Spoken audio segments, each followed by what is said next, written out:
روشا کرتا تندرستیت نوانافچن جدا جدای عراق داد گل دکتر ماجد شنگالی اندام پارلمان عراق و سروک کمیته تندرستیا جواتان نرن عراق هم ده بحث کیم پاوه که راستا خوشبخت داد گل مداد دکتر تو گلب خیراتی سپاس بوا که این گل مدانه دست پی که اگر جماره بو من بحث بکی کرتا تندرستیه پیتوی چند پاره هیا دا که او پرزگری کند کرتا تندرستی دا بینه چرا سر کرن و برانبر دا چند پاره تیتا خرج کرن براستی دنباش بوتا و بهمی تمجوان قناة کردستان 24 پیشیه همی تشتا براستی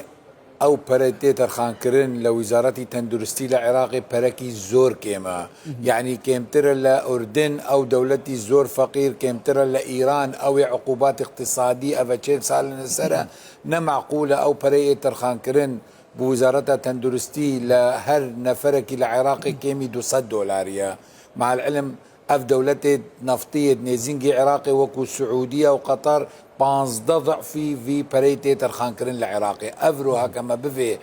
ام رعاية صحية درستي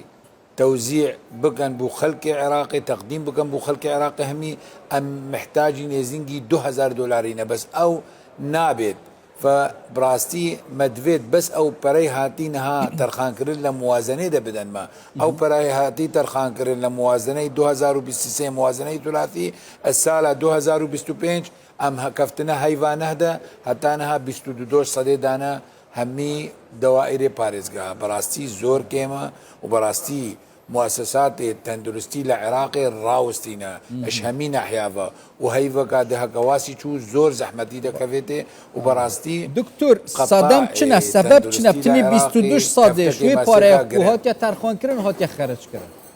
او پاره بو کیوا چوه یعنی تشتين گرنگتر هنه عراقي پاره بو خرج کری او تشتكي شوي مهم ترنينا متعلقة بحياتها بشريفة وصحتها بشريفة مفروض وواجب قوي هاتي ترخان كرين صرف ببي وهكا زيادة جي هبي صرف ببي بو وزارة تندرستي يعني توزاني افرو بس جماري افيت درمانة سرطاني استلمن زيدي 40,000 كاسية نها 43,000 بس تسجيل كرين ني تسجيل كري كيرتي او جمارة قاعد بي هندك علاج هنا ب $6,000 فياليوي هنده هنا ب 3,000 هندك نهنا المقر العراقي ب $15,000 براستي يعني تندرستي العراقي بشيوكي نيباش شيا بريفت شيا لازم بركي خاص بيتر خان كرن ولازم ضمان صحي بتفعيل كرن بشيوكي درستي وبشيوكي بركي باش تو ترخان كي بو باشا دكتور از بسیار کات زانی یا تکلیاوت گل برپرسن بغدادین حکومت طایباتشین وزارت اگر از بحث کم یعنی آمار که فرمی نینر سروی بابتی بس باشه برپرسن حکومی اش وزارت و حتی این جدا جدا باشه بو ورگرتنا چاره سری العراق چاره سری ورگرن یانجی سیاری فروکیت بن چه نولاتا کدی چاره سری ورگرن ما نبینن روشا تندرستیات چوایه نا براستي يعني افرو بزحمة الزور تببهني هرو او هرئين طيارة تجينا ساغة عراقية بو هندستاني شوية طيارة تجينا ساغة عراقية بو تركيا شوية طيارة تجينا ساغة بو ايراني شوية براستي اف معناوي لازم ام نيرينك بنيرن يعني حجمي او بريتي صرف كرن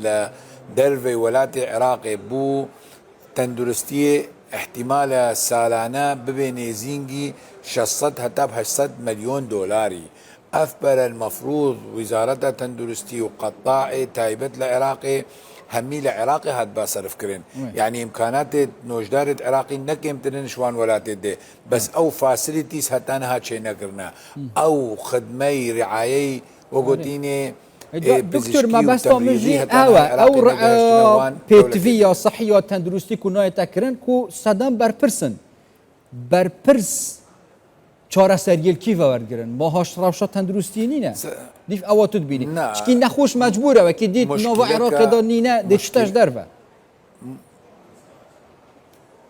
مشکلات سەرەکی سەیدا ئەم لازمە ببێژن ئەم پەرەی تێتەرخانکردن لە ویزارەتە تەندروستی عێراقی 60% تێتەوزیعکردن وەکو موچەی فەرمانبەرە لە دەوڵەتێکی لە عالەمێ نینە فەرمانبەرێ ویزارەتە تەندروستی نێزینگی 600,000 کەسی بێ باوەڕ بکە احتیمالە لە ئیران 85 ملیۆنن هەفچەند نەبن ئەزانم لە ئوردن ئەحمەنە ژمارەوان کێمی 5,000 کەسیە ئەم و عێراقی پێتیڤی بچەند کارمەندە هەیە بۆ 600,000 کەسە کارتی تەندروستیدا دکتۆر بەهۆر بکەی ئەم احتیاج ئەمە بوو نۆژدارە هەیە بوو ممەڕضە هەیە ئەوێ دهێمی فائض 100%. باشە ئەس ئەگەر ئەس وێنەیەکی بەراورد بکەم لە هەرێما کوردستانی سەرڕای قەیران و پرزگرێکên دارایی نەهناردنا شایستەیên دارایی کارتê tendurustî li herêma Kurdistanê sal bo sal bi taybetî serdama kabîneya nehemiya hikûmeta herêma Kurdistanê zêde pêşkeftiye. Hîn vê cudahiyê çawa dibînin herêma Kurdistanê serarayî ve hemî pirzgirêka wekiriye xelk ji derve jî bên çareseriya li herêma Kurdistanê wergirin demekî ji Iraq bi vî şêweyê ye.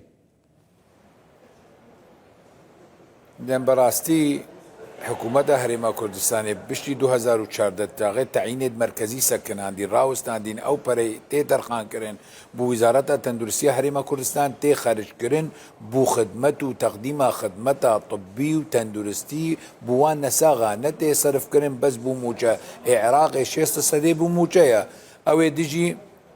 هەند 20% نەفەقاتی تەشغیلینە نەفەقاتی تەشغیلیژی توزانی از بيجم تاتو چند تقليل ببكي هر فساد و كوربشن لعراقي هيا فبالمحصلة نساغ عراقي شاغد دشيت او خدمتها مطلوب نابهني لنا لمستشفوان فبراستي ازد بهنم ضمان صحي وتأمين صحي او چارەسەر كرنا فان مشكلة درست التندرستي ده